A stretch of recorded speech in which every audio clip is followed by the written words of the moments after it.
Hoje, na vertente tecnológica, vamos falar sobre como algumas apps na China tentaram enganar a tecnologia da Apple, a App Tracking Transparency. Terá consequências? Coloque o fone no ouvido ou aumente o som da coluna, que a vertente tecnológica vai começar agora. Olá, seguidores e ouvintes deste fantástico, inigualável podcast de tecnologia. Eu sou André Silva e esta é a vossa vertente tecnológica.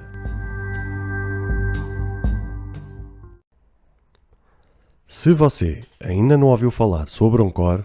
é a maneira mais fácil de fazer um podcast. Deixe-me explicar. É gratuito e existem ferramentas de criação que permitem gravar e editar seu podcast diretamente no seu telefone ou computador. Anchor distribuirá seu podcast para você, para que ele possa ser ouvido no Spotify, Apple Podcast e muito mais. Você pode ganhar dinheiro com o seu podcast sem um ouvinte mínimo. É tudo o que você precisa para fazer um podcast em um só lugar. Baixe o aplicativo Anchor gratuitamente ou vá a anchor.fm para você começar.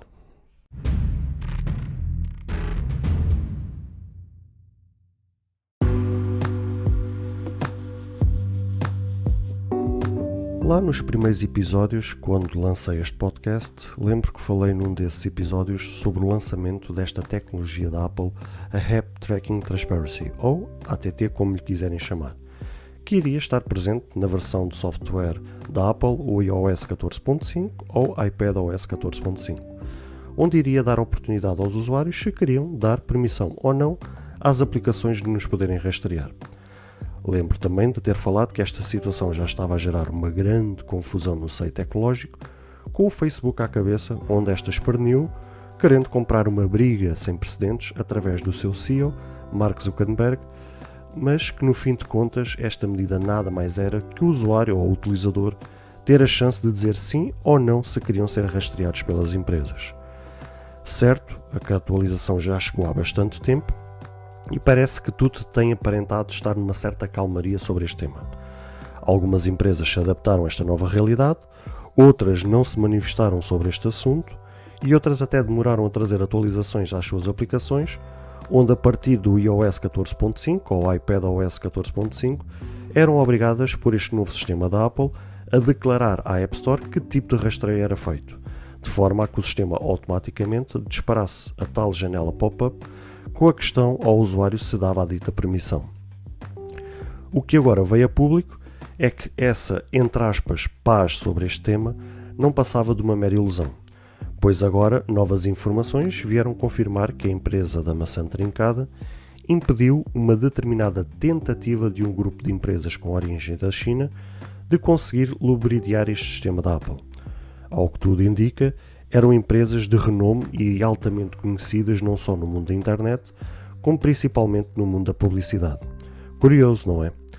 A verdade é que a implementação deste novo sistema teve uma forte adesão ao ponto de, segundo alguns relatórios mais recentes, ditarem que apenas 4% dos usuários do iOS responderam sim na tal janela pop-up, quando eram questionados a respeito do rastreamento. Lembrando que isto não diz só respeito ao iOS, como também diz respeito ao iPadOS, ou seja, em ambos os sistemas foram implementada esta nova medida, o que significa que 96% das pessoas entenderam a importância sobre este assunto, ou sobre este tema, que muito tem a ver com a recolha de dados sobre os utilizadores e que eu tanto tenho batido nesta tecla. É normal que haja todo este alarido à volta desta questão,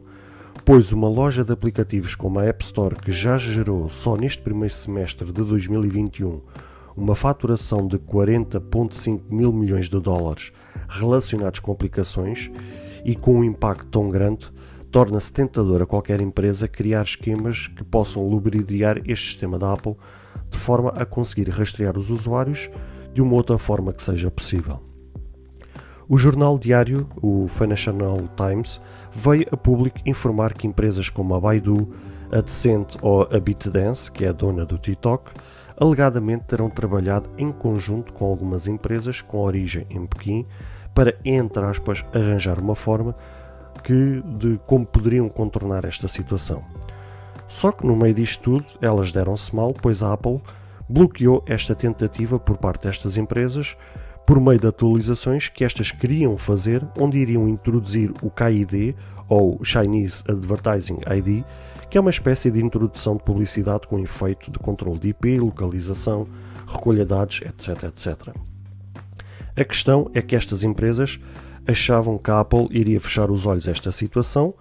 onde isso é prática regular em alguns lugares da China, e o Financial Times reparou que em março 3 pessoas com conhecimento de briefings entre a Apple e desenvolvedores disseram que a empresa sediada em Cupertino, Califórnia, seria cautelosa em tomar medidas enérgicas, apesar de uma violação clara nas suas regras declaradas, se o KID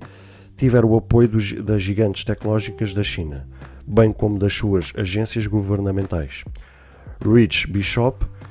executivo-chefe da App in China, uma editora líder de software internacional na China, sugeriu que a Apple poderia abrir uma exceção para a China porque as empresas de tecnologia e o governo estão muito bem estritamente alinhados.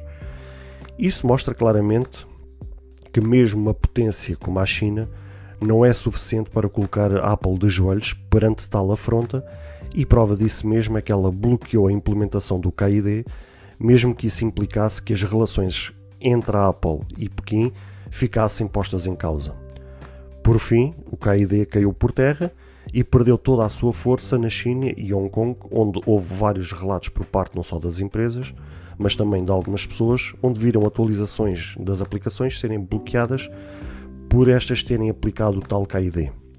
Alex Bauer, chefe de marketing do grupo AdTech Branch, disse o seguinte ao Financial Times: o ecossistema de aplicações chinesas estava coletivamente a atrair o touro com o KID sobre a teoria de que a Apple não poderia banir todas as principais aplicações do mercado. A Apple desfez o bluff e parece ter reafirmado o controle sobre a situação ao bater agressivamente com os nós dos dedos nos primeiros utilizadores antes que o consórcio ganhasse um impulso real. E eu só pergunto, perante tal notícia, perante tal situação, porque é que isto assustou tantas empresas? E a verdade é que vocês que acompanham este podcast e acompanham as notícias que eu vou trazendo diariamente, e certamente quem acompanha vai se lembrar desses episódios que eu falei lá bem no início quando criei este podcast, que esta medida da Apple iria ser implementada no 14.5, tanto no iOS como no iPadOS, iria gerar grande confusão, porque no fundo as empresas sabiam que através desse sistema da Apple elas iriam perceber que neste caso o utilizador, o usuário, iria ter o controle de dar essa permissão ou não para elas, porque como vocês sabem, e eu tanto tenho falado nisto, as empresas, tal como a Google e tantas outras, TikToks e por aí fora, vivem de publicidade. Ou seja, eu já tenho feito essa questão a vocês, se de facto se estas empresas têm como principal negócio só isto, ou seja, se só pode ser este o principal negócio, se elas não podem gerar outros modelos de negócio para gerarem faturação, para gerarem lucros, será que a publicidade é só o único meio existente? Por isso é que eu faço esta questão, porque a verdade é que, tendo estas empresas só como único meio e modelo de negócio a publicidade, quando depois estas medidas são implementadas, gera-se uma grande confusão no seio tecnológico e gera-se este furdúncio entre grandes empresas, ao ponto de criar quase uma guerra civil entre o mundo tecnológico por conta desta situação. Claro que já se sabia que a implementação do ATT ou do App Tracking Transparency que ia dar problema às empresas, porque isso dava permissão às empresas de poderem, não é que antes de aplicar este novo sistema que elas rastreassem, porque de facto elas não rastreavam. Aqui a questão é que estava-se a avançar a um ritmo que mais tarde ou mais cedo eram aplicadas por meio de atualizações das suas próprias aplicações alguns modelos de rastreamento, ainda que limitados, mas o suficiente para que estas empresas pudessem recolher dados da nossa parte para então fazer alavancar os seus negócios. Aqui a questão é que a Apple deve ter percebido o crescente dessa situação e decidiu implementar um sistema que desse ao usuário, ou seja, ela fazia como Pilates, lavava-lhe as suas mãos, passando a responsabilidade ao usuário, e era colocado uma questão se o usuário ou o utilizador ou o consumidor ou o cliente, ou seja, o que for, a oportunidade de escolha se queriam dar a permissão ou não de serem rastreados. Claro que as empresas no fundo sabiam que a forma como a questão era colocada, que grande parte das pessoas iriam responder de forma muito afirmativa ou não sobre essa questão, e a prova foi aquilo que eu vos falei agora ainda há pouco. Os relatórios mais recentes disseram que apenas 4% de todos os utilizadores de iOS e iPadOS responderam que sim a essa permissão, ou seja, 96% disseram que não davam permissão a que estas empresas pudessem recolher os seus dados. Claro que isto teve grande impacto, e aqui a questão é que um país como a China, com bilhões de utilizadores espalhados pela China, achou que, sendo a maior potência ou uma das maiores potências deste planeta, achou que, tendo ela essa capacidade e tendo ela essa força, que iria ser o suficiente por uma empresa como a Apple se vergar e se pôr de joelhos, e que achavam que a Apple se calhar iria olhar ao dinheirinho no seu bolso e pensar assim: epá, não vou criar uma briga com a China, vou fechar os olhos a isto, porque de facto temos ali muitos utilizadores, isto aqui pode gerar muita receita, se calhar vou fechar os olhos. Deram-se mal porque, ou seja, a Apple tem cometido erros e falhas a torto e a direito nestes últimos anos, que dá vontade de levar as mãos à cabeça e perguntar o porquê, o que é que a Apple insiste em implementar e tomar determinadas decisões. Mas nesta, ao menos, eles foram coerentes, ou seja, eles souberam prevalecer aquilo que eles tinham anunciado no seu evento sobre esta questão do ATT, ou seja, a importância da privacidade, que foi sempre uma bandeira de estandarte por parte da Apple, sempre levantar essa bandeira de que a privacidade dos utilizadores estava acima de qualquer coisa, até porque os funcionários da Apple, como o Craig Federighi ou mesmo o Tim Cook e tantos outros funcionários, eles também são utilizadores iOS, ou seja, nem eles têm interesse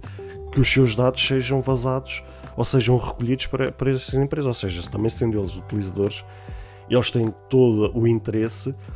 em, junto da empresa, exigir que tais medidas de privacidade prevaleçam, mesmo que potências como a China possam estar metidas ao barulho e que possam criar pressão para que uma empresa como a Apple possa fechar os olhos. Deram-se mal e não foi isso que aconteceu. Gostaria de saber da vossa parte o que é que vocês têm a dizer sobre este assunto.